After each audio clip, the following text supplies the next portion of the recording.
Tá. Boa noite.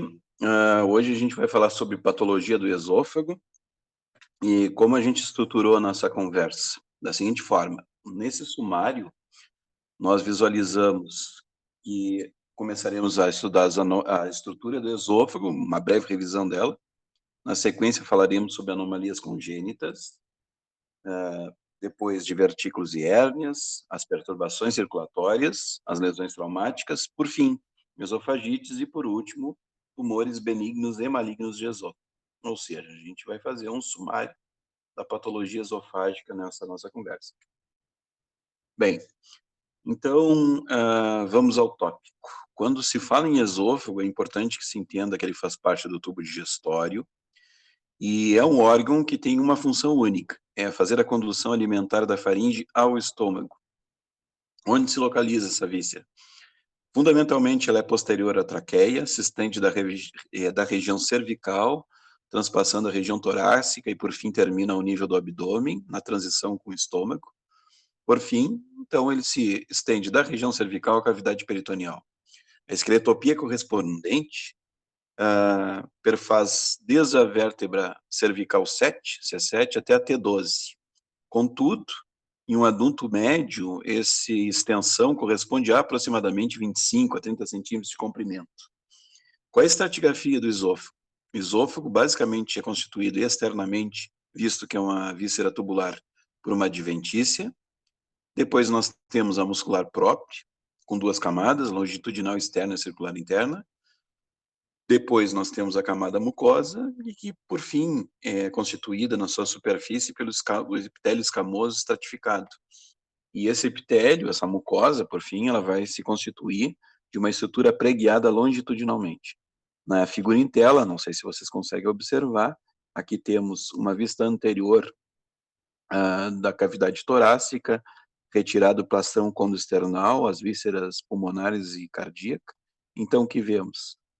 Vemos a traqueia se dividindo nos dois brônquios principais, nós vemos o arco aórtico e a estrutura que eu delineo com o cursor é o esôfago, que se encontra então no mediastino posterior e se estende da região de C7 cervical à região abdominal de T12, onde faz a transição no cárdio com o estômago.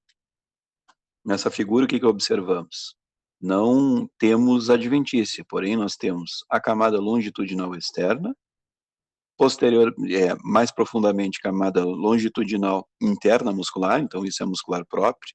Percebam que entre as duas nós temos um plexo nervoso, que é chamado de mioentérico ou plexo de Auerbach, e por fim, na camada mucosa, no plexo submucoso, perdão, nós temos o plexo de Meissner, que é nervoso para esta topografia. E por fim, aqui vemos a luz preguiada do esôfago na sua estrutura mais interna. Das anomalias congênitas, o que pode ser comentado? As duas principais anomalias são as agenesias, também ditas atresias, e o que corresponde a isso? A atresia é a agenesia total ou parcial do esôfago, que se constitui no cordão fibroso. E também, como anomalia congênita, se destacam as fístulas, ou seja, comunicações anômalas que se faz entre o esôfago e a traqueia.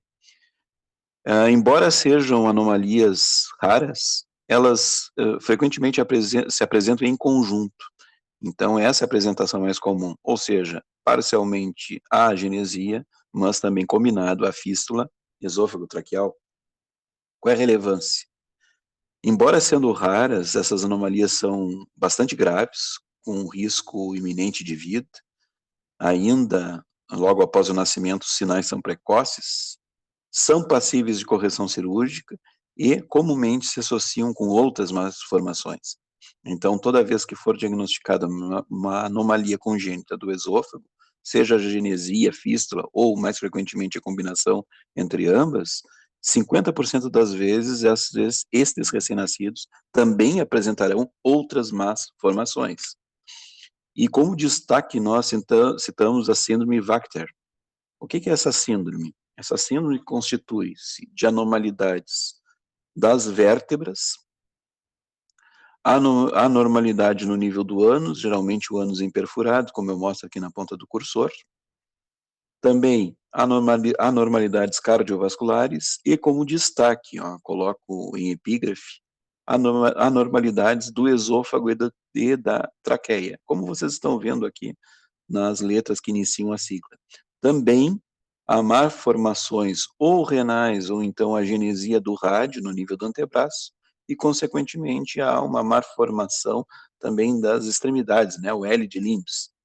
Então, repito, a síndrome Wagner, embora rara, tá, ela vai se constituir de anormalidades das vértebras, anormalidades ao nível do ânus imperforado, anormalidades cardiovasculares, como destaque, ó, anormalidades de traqueia e esôfago, anormalidades renais ou por agenesia do rádio, isso resultando em deformidade dos membros. Então, quando nós temos associação de anomalias, tanto traqueais quanto esofágicas, há de se pensar em outras anomalias, e como destaque a síndrome recém-dita para vocês. Como segundo tópico, nós temos os divertículos e hérnias. Qual é a definição de divertículo? Divertículo é uma extrusão cavitária, onde se encontram todas as camadas da parede, extruindo junto a essa extensão. Então, vejam bem, aqui nós temos uma determinada luz numa cavidade, a extensão dessa luz externamente, e o que reveste essa extensão, essa excrescência? Nós temos as várias camadas do tecido, ou todas, melhor dizendo, camadas da parede que envolve esta cavidade. Isto é um divertículo. Se eu não tiver, se alguém, aliás, não tiver alguma dessas camadas, isso é chamado de um falso divertículo, um pseudodivertículo, como vocês estão vendo nesse exemplo. Vejam bem, aqui nós temos uma mucosa, uma submucosa, uma muscular e uma adventícia, constituindo o divertículo verdadeiro. Neste outro exemplo, a camada muscular não participa dessa parede. Então, a definição é um pseudodivertículo. Do ponto de vista funcional, elas equivalem, tá? Divergem quanto à sua constituição, portanto, a sua nomenclatura também será diversa. Vejam que na fotografia, desculpe, na imagem que eu mostro, nós temos representando a luz esofágica, o estômago, o diafragma, e aqui nós vemos uma projeção, a representação de um divertículo esofágico, a extensão da luz, ó, externamente, fazendo a sua, então, a sua projeção. Do ponto de vista dos divertículos esofágicos, eles são classificados de acordo com a topografia que se encontram, ou seja, divertículos do terço superior, também chamados de Zenker, os divertículos do terço médio, chamado de tração, ou também epibronquiais, cujo epônimo é Rokitansky, e os divertículos de terço inferior, ou também chamados de epifrênicos. Na fotografia em tela, o que nós vemos? As três representações dos divertículos citados, sendo vistas por radiografia com uso de contraste, e aqui nós vemos um divertículo no terço superior do esôfago, um divertículo, então, de Zenker, no terço médio, também chamado de epibronquial, e no terço inferior, logo acima do diafragma, chamado de epifrênico. Nós temos uma representação anatômica aqui, então, anterior, da região cérvico-torácica, onde nós vemos laringe, a traqueia se dividindo em brônquios, o arco aórtico e a aorta torácica, e posteriormente a traqueia, e se vendo no terço mais inferior, o esôfago, até ele fazer a transição no diafragma e ao nível do cardio passar ao estômago. Numa vista lateral, que nós vamos ver aqui, ó, a traqueia e os brônquios, e o esôfago situado posteriormente. Bem, percebam que entre o músculo faríngeo inferior e cricofaringeu existe essa excrescência, esse divertículo. Então, esse divertículo vai ser chamado, é o divertículo de terço superior, o mais comum de todos, o de Zenker. Aqui nós temos uma representação a um nível superior à bifurcação dos brônquios. Então, um divertículo de terço médio, epibrônquico. E, por fim, um divertículo que se situa no terço inferior, também chamado de epifrênico. O mais comum dessas três variantes é o divertículo de terço superior, ou também chamado de faringoesofágico, porque fica na transição nas duas vísceras, e mais conhecido do ponto de vista clínico como divertículo de Zenker. O que se pode dizer acerca dele? É um divertículo esofágico alto. A patogenia, ou seja, o que causa ele, é a pulsão, ou seja, um aumento de pressão que faz com que as paredes mais frouxas de músculo não resistam a essa pressão e parte dessa, ou a parede inteira do esôfago vai fazer sua expansão, constituindo-no um divertículo. Como é que ele se apresenta? Uma projeção, então, da parede do esôfago, posteriormente, entre os músculos faringeu inferior, que fica acima, e o crico faringeu, que fica abaixo. Então, o espaço entre esses músculos, ele é sujeito a uma frouxidão da parede, que com o aumento da pressão interna do órgão, vai fazer a formação, então, do divertículo citado. Qual é a frequência? Ele corresponde a aproximadamente 3/4 de todos os divertículos do esôfago, portanto, embora não seja uma entidade nosológica comum, dos divertículos esofágicos, ele corresponde à maioria expressa, tá? De 75% a 85% dos casos. O divertículo de terço médio, também chamado de epibrônquico, de tração, que é de tração, ou também chamado de Rokitansky, ele vai se situar no esôfago médio, logo acima, um pouco acima da bifurcação da traqueia nos seus brônquios principais, e o mecanismo que gera ele é secundário, ou comumente secundário, é uma linfonodite, geralmente por tuberculose ou sarcoidose, onde com a inflamação do linfonodo, ele gera um processo cicatricial que se adere à parede do esôfago, e com a organização desse colágeno, há uma retração e, consequentemente, essa retração, por aderência, ela traciona, ela puxa a parede do esôfago externamente, constituindo o divertículo de terço médio. E, por fim, o divertículo epifrênico, que é o de terço inferior, ele é supradiafragmático, logo acima do diafragma, e a patogenia é um misto. Existe tanto o mecanismo de pulsão, o aumento da pressão interna do esôfago, mas também existe o mecanismo de tração, né, e pode ser alternativo, um ou outro. Das três variantes, sem dúvida, é a mais rara de todas. A questão é, qual é a relevância, qual é a importância dos divertículos? É que eles podem provocar desde a litose, regurgitação intermitente e cialorreia, mas mais grave do que estas seria a presença de diverticulite, uma vez que ele vai conter por um tempo maior resíduos alimentares no seu interior, e isso irrita a mucosa. E quais são as consequências mais graves da diverticulite? Seja por uma extensão do processo inflamatório com perfuração da parede, ou seja, uma lesão crônica que pode até evoluir para uma displasia e, por fim, um carcinoma, embora seja raro. Mas são possibilidades na presença dos divertículos. Nosso segundo tópico. O que é uma hérnia? Uma hérnia pode ser definida como a extrusão de uma víscera da sua cavidade através da sua parede. Vejam que no exemplo em questão, nós temos a parede abdominal, nós temos o conteúdo intestinal, e aqui nós vemos, ó, entre a parede, o conteúdo intestinal extruindo externamente, fazendo uma proeminência logo abaixo do tecido subcutâneo e pele. Esse é um exemplo típico do que é uma hérnia. Mas por que nós estamos falando nisso? Porque na sequência falaremos das hérnias esofágicas. Percebam bem, na figura mais à esquerda nós temos a representação de um esôfago transpassando o diafragma, a transição cárdica, esta diferenciação na coloração representa a linha Z, ou seja, quando o epitélio esofágico estratificado escamoso, ele vai transicionar para um epitélio simples glandular, já no estômago, e isso é a normalidade, ou seja, a linha Z, a transição gastroesofágica, está logo abaixo do nível do diafragma. Vejam o que acontece na figura central. Nós temos tanto a região do cárdia quanto a região do fundo gástrico transpassando, ou seja, ascendendo, e elas vão se encontrar acima da linha diafragmática. Logo, claro, a transição gastroesofágica, a linha Z, vai se encontrar bem acima da linha diafragmática.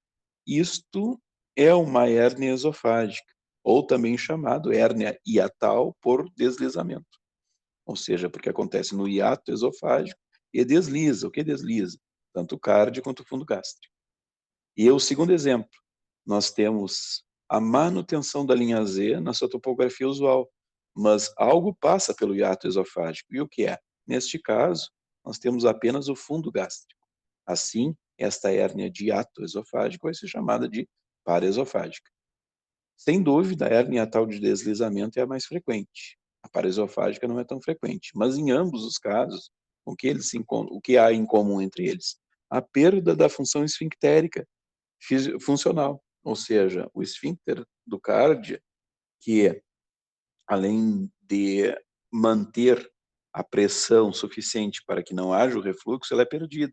Consequentemente, nós teremos ou poderíamos ter, eventualmente, a passagem do conteúdo gástrico ácido, pH bem baixo, para o nível do esôfago e, consequentemente, lesando a mucosa esofágica.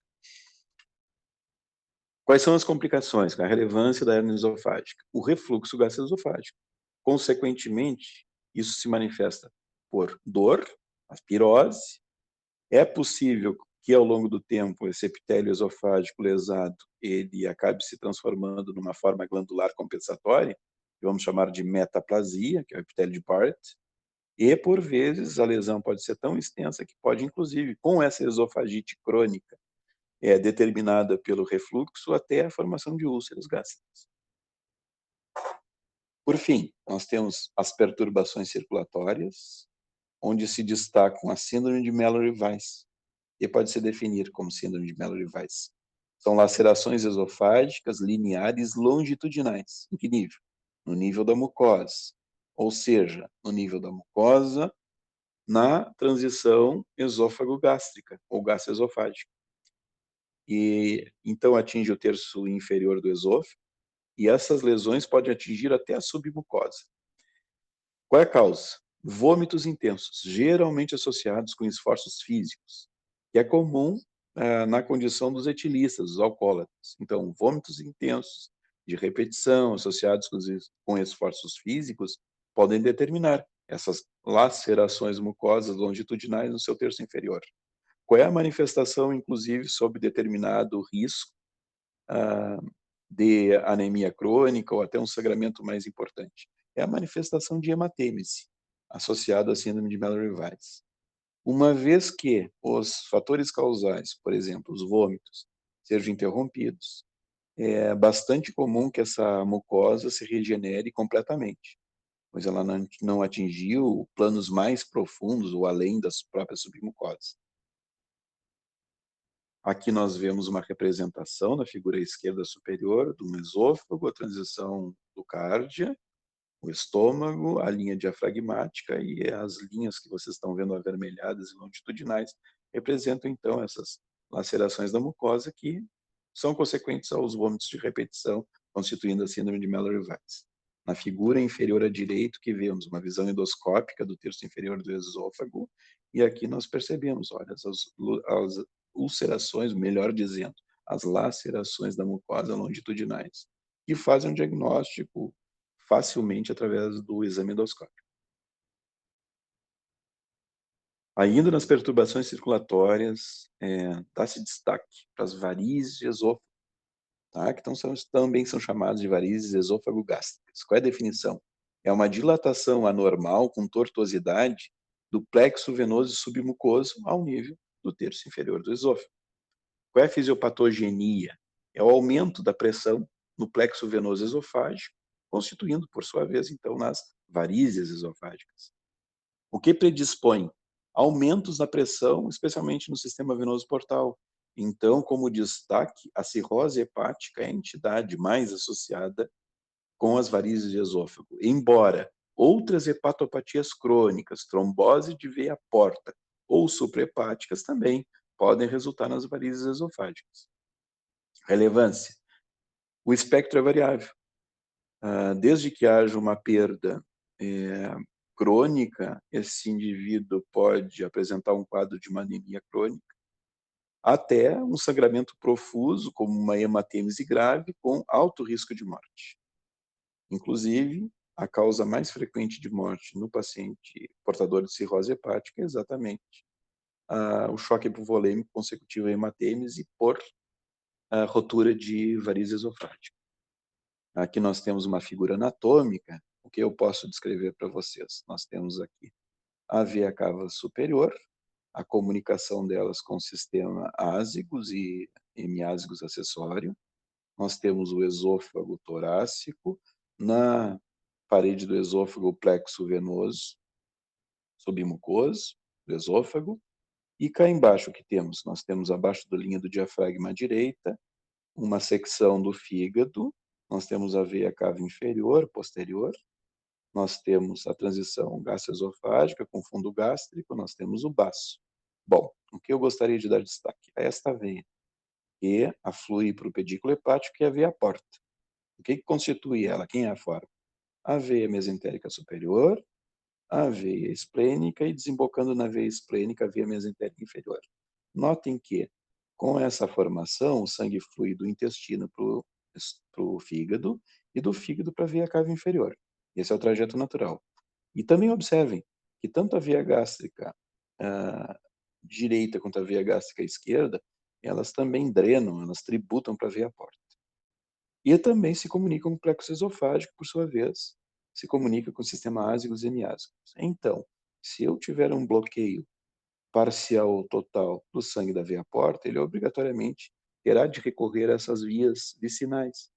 E, consequentemente, todo o sistema fica sobrecarregado, intestinal, através das mesentéricas, o esplênico, através da veia esplênica, mas também as gástricas. Então, se as gástricas ficam congestas, o plexo venoso esofágico também ficará congesto. E essa é a origem, é a gênese das varizes esofágicas, que por sua vez vão drenar para o sistema ázigos e hemiázigos, que por sua vez vai conseguir chegar na circulação sistêmica através da veia cava superior. Como essa via anômala, é muito frequente que essas veias tortuosas do plexo esofágico, elas rompam ou tenham um rompimento ou crônico ou agudo.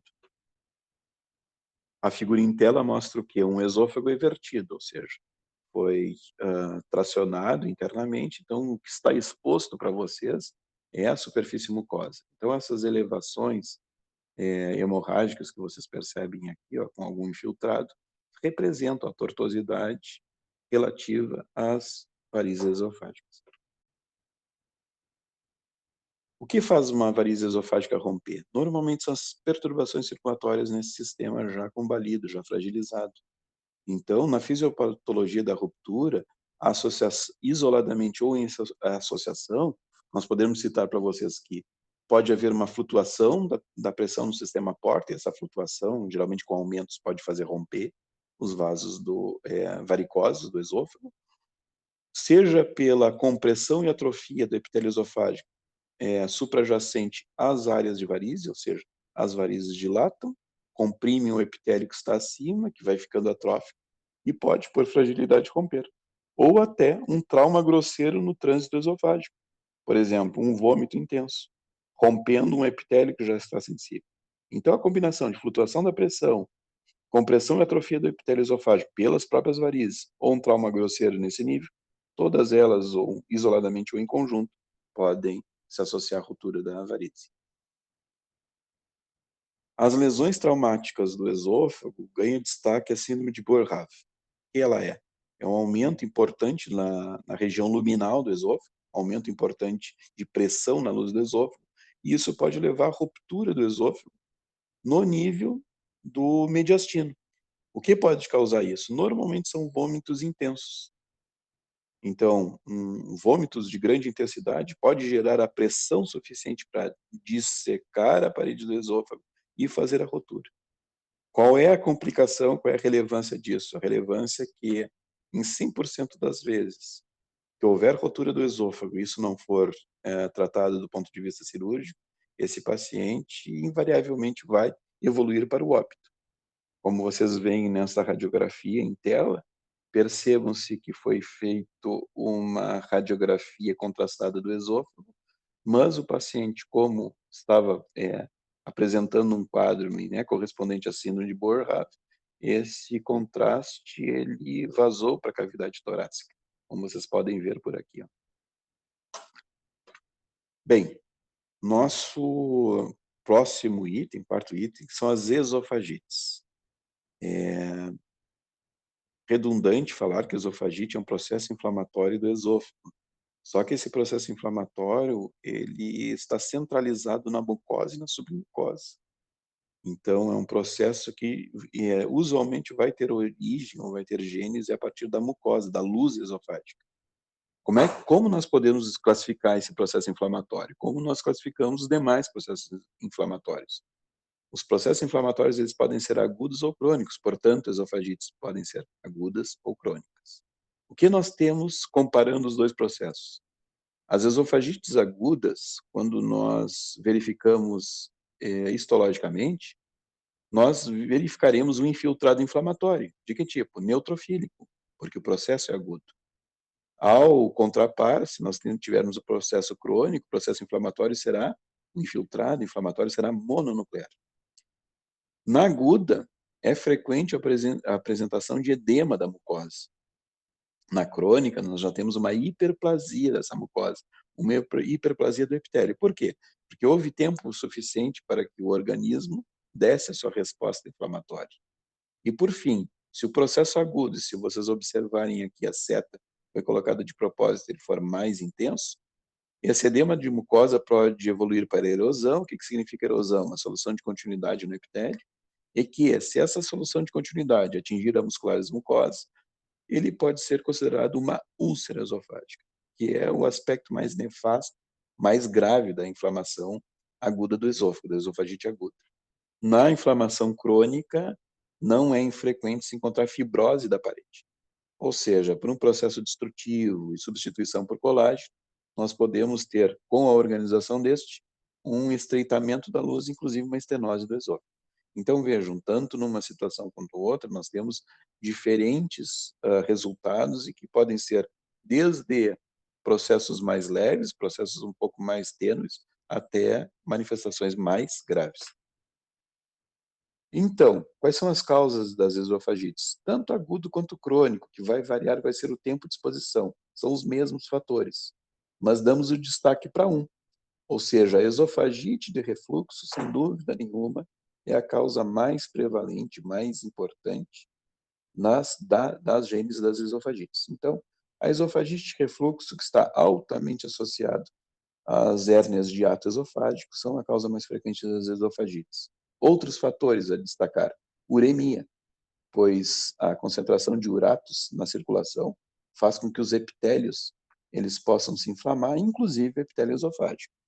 Os traumas, por exemplo, processos de intubação, podem gerar um trauma da parede esofágica, consequentemente a resposta vai ser uma inflamação, uma esofagite. Irradiação, aqui ganha destaque na irradiação antitumoral, né, antineoplásica. Então, várias sessões de radiação podem fazer com que esse epitélio seja lesado e cause uma esofagite. Outro fator, aqui um grupo de fatores que gostaria de dar destaque, são os irritantes, ou seja, aquilo que irrita diretamente a mucosa, aquilo que é ingerido. Então, álcool, melhor dizendo, bebidas alcoólicas, substâncias cáusticas, substâncias, ou melhor dizendo, líquidos em geral, outro elemento com elevada temperatura, assim como ácidos e fármacos. Os fármacos ganham destaque especialmente nos pacientes idosos, visto que, com a motilidade do esôfago diminuído, quando ingerem medicamentos, e comumente os idosos ingerem vários medicamentos, muitas vezes os medicamentos, sejam ingeridos com pouca quantidade de líquido, eles não chegam, não atingem o estômago, e uma vez que eles comecem a ser liberados na mucosa esofágica, eles podem ser irritantes locais. E não esqueçamos os agentes infecciosos, com destaque a candidíase. Por quê? Porque ela é um fator causal bastante frequente para a esofagite, especialmente em paciente sidético. Mas não esqueçamos, os outros vírus, herpes, citomegalovírus, com alguma frequência também atingem a mucosa esofágica, causando esofagite. Na figura em tela que vemos, à superior esquerda, nós olhamos uma endoscopia de um esôfago que tem um aspecto normal. Por que nós sabemos que é o aspecto normal? Percebam que a mucosa é uniforme, ela é relativamente uniforme, e nós vemos a coloração também uniforme, ou seja, não vemos variação ao longo da superfície mucosa. Se nós fizéssemos um correspondente histológico, que veríamos da luz o epitélio escamoso estratificado do esôfago, a membrana basal, logo abaixo nós vamos ter a mucosa, e mais adiante nós temos a muscular própria, ou seja, totalmente normal, sem alteração histológica de monta que nos possa fazer pensar numa esofagite. Mas olhem o exemplo que vemos na figura, na fotografia superior direita. Nós vemos uma mucosa irregular com áreas hiperemiadas, com áreas enantematosas. Então, são exatamente esses contrastes de áreas mais claras com áreas mais escuras, mais avermelhadas, que indicam ao endoscopista a presença de uma provável esofagite. Uma vez que ele faça a biópsia desse lugar, possivelmente o que nós encontraríamos aqui em médio aumento, para diferenciar da figura contrapar, nós temos uma mucosa totalmente filtrada por células inflamatórias, e é o que caracteriza, então, a esofagite no caso. Como a esofagite de refluxo é a causa mais importante, nós daremos um enfoque especial a ela, pois a esofagite do refluxo gástrico, né, gástrico-esofágico, tem como causa principal a hernia de hiato, como foi falado anteriormente, porque há uma incontinência do esfíncter esofágico inferior. Quais são as outras causas, né? Já que essa é a principal hernia de hiato, outras causas são aquelas que dificultam o trânsito alimentar, ou seja, estenose pilórica ou intestinal, constipações crônicas, obesidade, aqui com destaque porque nós temos aumento, a obesidade como um fator prevalente, que está aumentando a prevalência na população, ascite e gravidez. No caso, a gravidez é um fator que leva a esofagite de refluxo de forma transitória, uma vez que findada a gravidez. Normalmente, o quadro clínico ele acaba cessando. O que nós temos na esofagite refluxo como história natural e evolutiva, conforme ela vai acentuando. No início, nós temos uma manifestação de uma esofagite edematosa, que por sua vez pode gerar ao longo do tempo, ao longo da gravidade dessa esofagite, soluções de continuidade na mucosa, então nós chamaremos nessa fase da esofagite de esofagite erosiva, e que alternativamente pode evoluir para uma estenose péptica mural, com cronificação do quadro, onde com destruição da parede há formação de colágeno liberado pelos fibroblastos, e com eles organizados nós temos uma diminuição do lumen, e ou, eventualmente, nós podemos ter uma cronificação onde o epitélio escamoso é substituído por um epitélio glandular metaplásico. Neste nível de acometimento do esôfago, nós chamaremos essa entidade de esôfago de Barrett. E daremos um destaque um pouco maior porque ele é um cofator importante para os processos neoplásicos do esôfago. Evolutivamente, de um esôfago de Barrett, nós podemos ter displasias, que são lesões pré-neoplásicas, e por fim, nós podemos evoluir com mutações subsequentes e aumento das lesões para até o nível dos adenocarcinomas. Então vejam, nós temos um amplo leque de manifestações que vão desde um quadro edematoso, eles podem evoluir até um quadro tumoral maligno. O que nós temos como destaque na esofagite edematosa? O edema do epitélio, logicamente. É comum que nós tenhamos hiperplasia das células basais, já caracterizando, então, como um processo crônico, onde há tempo do organismo se manifestar com esse tipo de alteração de crescimento. O infiltrado leucocitário, né, esparso, e normalmente na esofagite de refluxo há uma característica que chama atenção: esse infiltrado inflamatório, ele é basicamente constituído de eosinófilos, e muitas vezes esses eosinófilos estão mesclados ao epitélio. Isso significa dizer que esse processo inflamatório está em atividade. Bem, se nós evoluirmos para a esofagite erosiva, o que nós percebemos na histologia? Ascensão das papilas conjuntivas do córeo, ou seja, o epitélio fica mais delgado, e é o que justifica, então, a solução de continuidade, onde surgem as erosões, que, por sua vez, elas podem começar a coalescer, ou seja, podem ser erosões confluentes, e possivelmente isso vai representar maior profundidade dessas soluções de continuidade, e se atingirem a membrana basal, a musculares mucosa, nós poderemos ter até um quadro mais grave, que são as úlceras pépticas ao nível do esôfago. Por que elas são chamadas de pépticas? São assim chamadas porque elas são promovidas pelo ácido do estômago.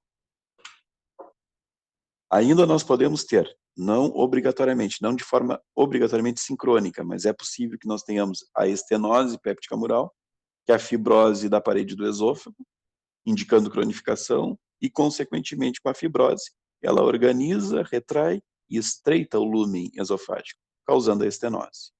Ou, melhor dizendo, a presença do esôfago de Barrett, que é a reepitelização daquela mucosa original escamosa, que foi erosada, e ela é substituída. Por quem? Por um epitélio colunar, com células ou caliciformes ou gástricas, do tipo intestinal.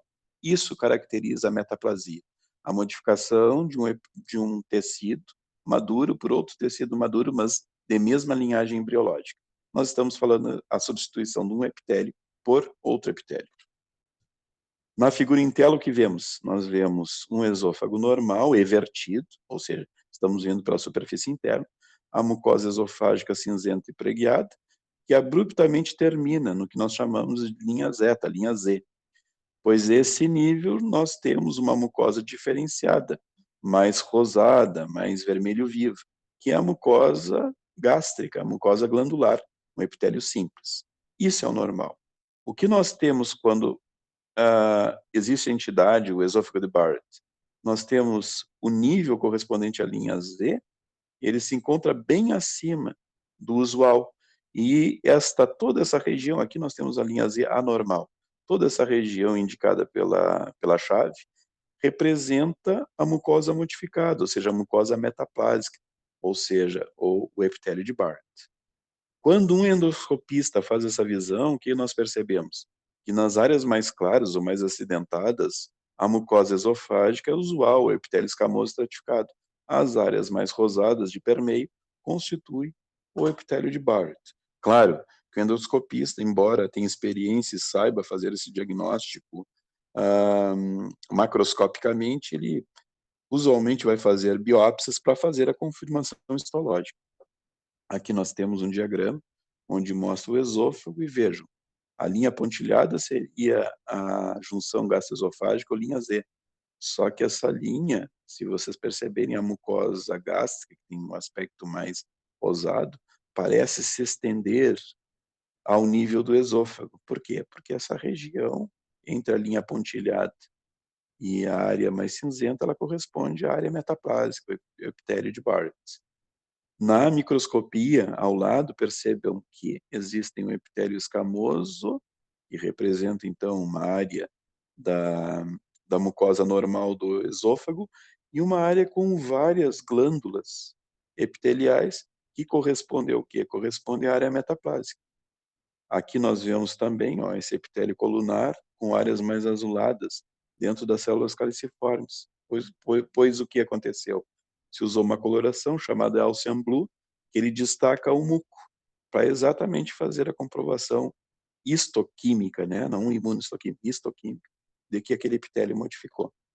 Aqui nós temos uma outra imagem, onde nós temos a mucosa esofágica usual, o epitélio escamoso estratificado, e logo, na sequência, nós vemos as glândulas mucinosas, que correspondem ao epitélio metaplásico do esôfago de Barrett, o epitélio de Barrett.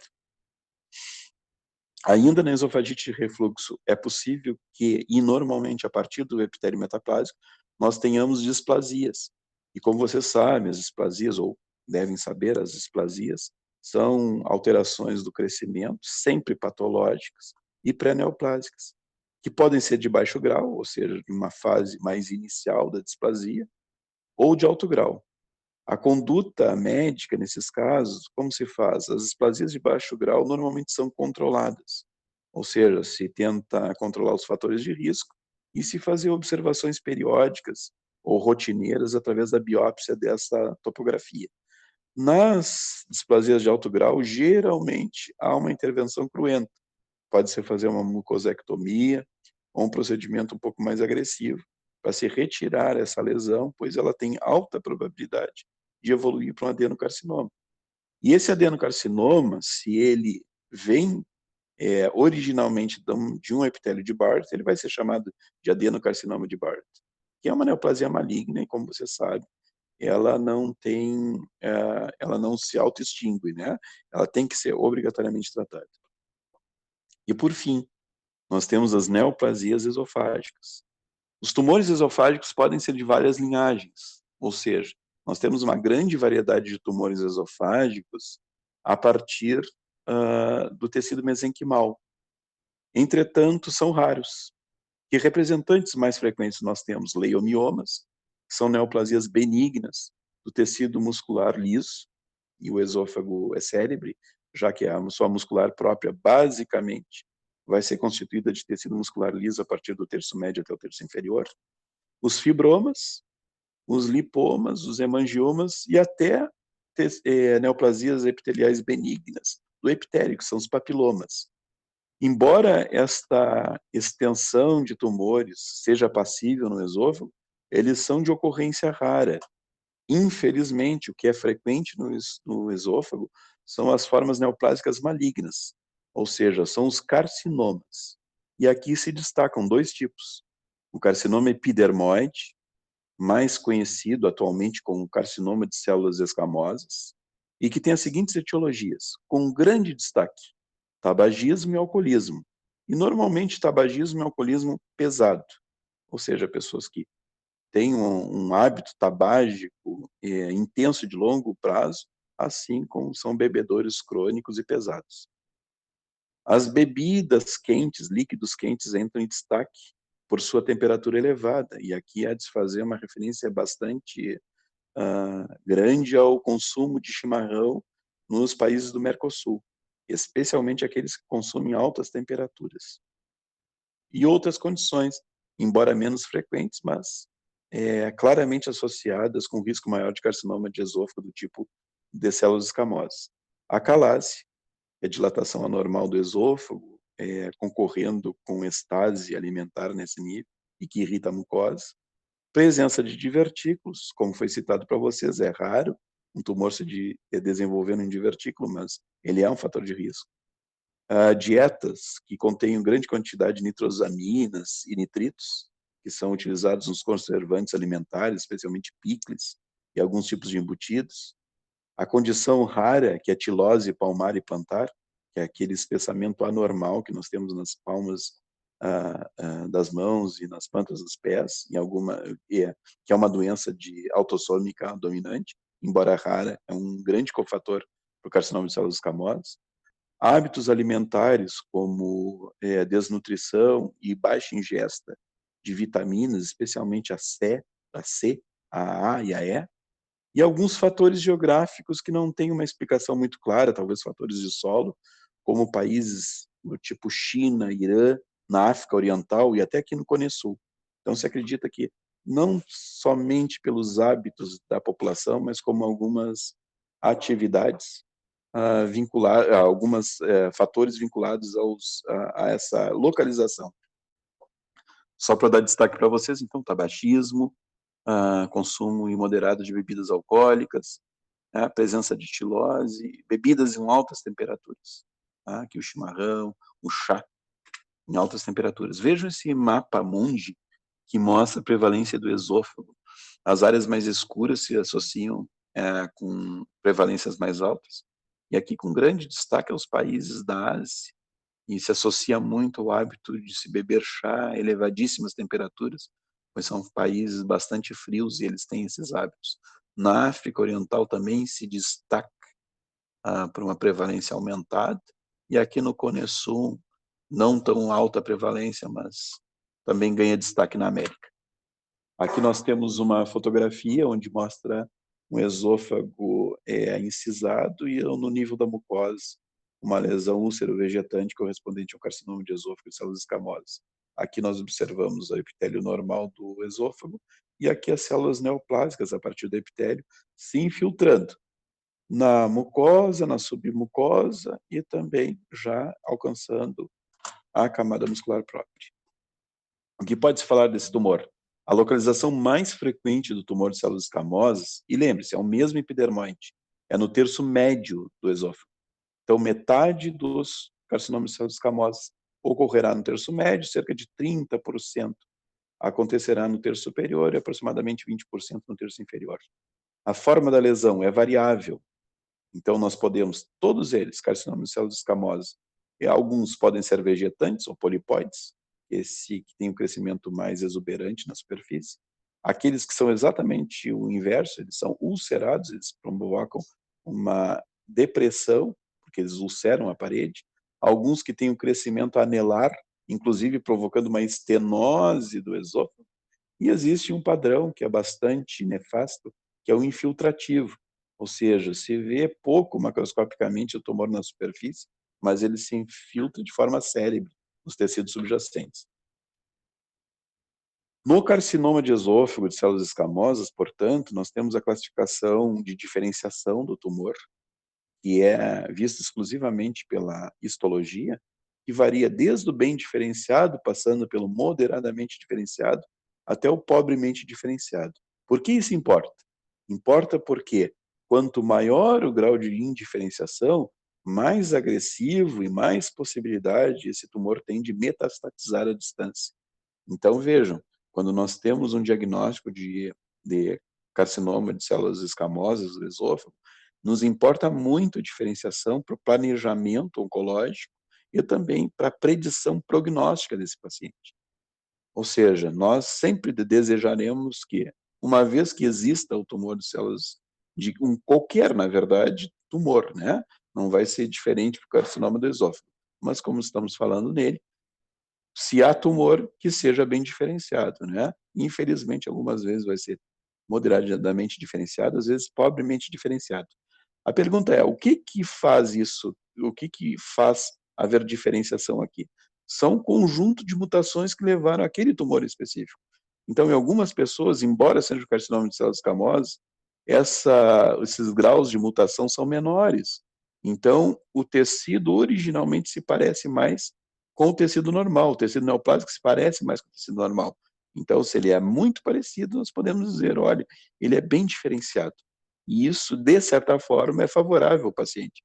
Ao passo que ele pode ser muito diferente do tecido escamoso estratificado do esôfago, pobremente diferenciado, e isso normalmente se correlaciona a um prognóstico pior.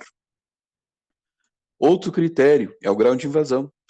Se o tumor estiver nas fases iniciais, ele pode ser considerado um tumor in situ, ou seja, ele está no nível dos epitélios, ou seja, ele ainda não invadiu a membrana basal. E é a melhor forma de se diagnosticar esse tumor. Por quê? Porque todo tumor que for localizado in situ, em princípio, ele não metastatizou. E uma vez excisado, ele determina a cura desse processo. Mas, infelizmente, quando eles são geralmente diagnosticados, eles são mais tardios, eles já são invasores. Ou seja, eles já atravessaram a membrana basal e, consequentemente, eles já também, ou pode atingir além da musculares mucosa, eles já encontraram os vasos linfáticos e, a partir desse momento, eles podem se disseminar à distância. Aqui nós temos uma tentativa de demonstrar o que acabamos de falar. Nós temos um diagrama onde apresenta-se a mucosa esofágica, logo a seguir a gente tem a membrana basal, a lâmina própria, a musculares mucosa, a submucosa, depois nós temos a camada muscular própria circular interna, a longitudinal externa e, por fim, a adventícia. O que nós apresentamos aqui com esse tecido rosado é uma evolução do tumor, ou seja, ele pode ser in situ, ainda no epitélio, ele pode ter a recém-passada membrana basal, já com poder de metastatização para os linfonodos, e, consequentemente, conforme ele vai crescendo, se aprofundando, ele atinge a musculares mucosa, passa a submucosa, pode atingir a muscular própria, pode atingir a adventícia, e nos casos mais extremos do tumor pode até atingir um órgão adjacente, a aorta, a traqueia, enfim, topografia em que ele se estende. Então vejam, é exatamente conforme a profundidade do tumor que ele vai sendo classificado nos níveis de TNM, ou seja, no caso T.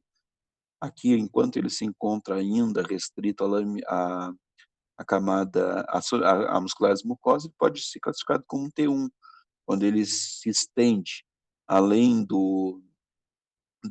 ao nível da muscular própria, ele já é um T2.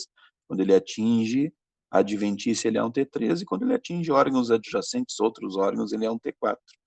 Eu imagino que vocês já tenham se dado por conta que quanto maior o nível do T, na classificação TNM, né, mais pior é o prognóstico do paciente, pois mais chances o tumor teve de se estender, metastatizar para os linfonodos, ou então até para a circulação sistêmica. Algo importante acerca dos carcinomas de esôfago é quanto à metastatização, ou seja, as cadeias linfonodais, o qual ele emite metástases. Então, carcinomas altos, a gente pode dizer que a partir da metade superior do esôfago, ou pós-cricoide, ele tende a metastatizar para os gânglios linfáticos paraesofágicos, inclusive cervicais e paratraqueais. Quando os carcinomas forem mais baixos, nível terço médio, por exemplo, eles já tendem a metastatizar também para os paratraqueais locais, os paraesofágicos e os intertraqueobrônquicos. No terço inferior, ele pode, inclusive, metastatizar para as cadeias linfonodais intraperitoneais. E as metástases à distância? De forma célebre, peculiarmente, o esôfago comumente emite metástases para o pulmão, para o fígado e para as glândulas adrenais. São os lugares mais frequentes das metástases de câncer esofágico. Uma palavra final acerca desse carcinoma é que o prognóstico é reservado, porque 5 só a 10% dos pacientes que são eletivos para operação do carcinoma de esôfago, eles conseguem estar vivos depois de 5 anos. Então, o prognóstico realmente é desestimulante, e nisso, então, a gente faz aqui uma menção à prevenção, né? Importante nos carcinomas de esôfago, hoje, é prevenir. É claro que o tratamento existe, que o segmento do tratamento existe, mas a prevenção, sem dúvida nenhuma, é o fator mais bem-sucedido. E, por fim, nós temos um outro tipo de carcinoma de esôfago, mas agora que atinge o epitélio glandular, que é o adenocarcinoma. E, peculiarmente, eles se encontram, na expressa maioria das vezes, no nível do cárdio. Por quê? Porque eles derivam secundariamente daquela metaplasia que foi citada para vocês, que é o epitélio de Barrett. Nós temos, nesses casos, invasão também é possível, que um adenocarcinoma ele parta do nível do esôfago e atinja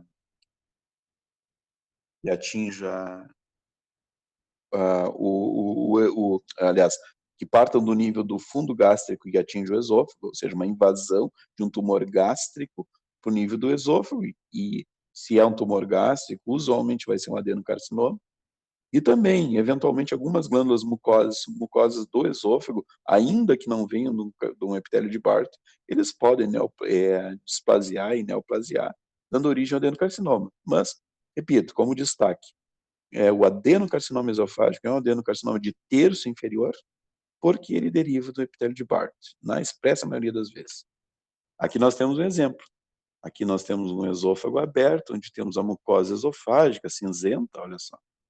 E, abruptamente, nós temos uma lesão neoplásica, excrescêntica, rósea, vegetante, e que corresponde ao adenocarcinoma no terço inferior do esôfago.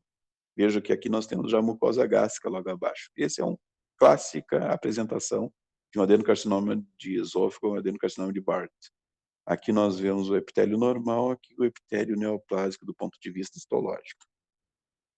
Para finalizar, o que é importante nós entendermos do adenocarcinoma de esôfago e fazermos, obviamente, a diferenciação para o carcinoma de células escamosas do esôfago, é que nós temos um processo evolutivo, onde um epitélio normal, geralmente consecutivo a uma esofagite de refluxo, os pontos vermelhos aqui representariam muito grosseiramente eosinófilos no meio do epitélio, leva a um processo de cronificação, ao ponto de que a mucosa normal acaba se transformando numa mucosa metaplásica, glandular.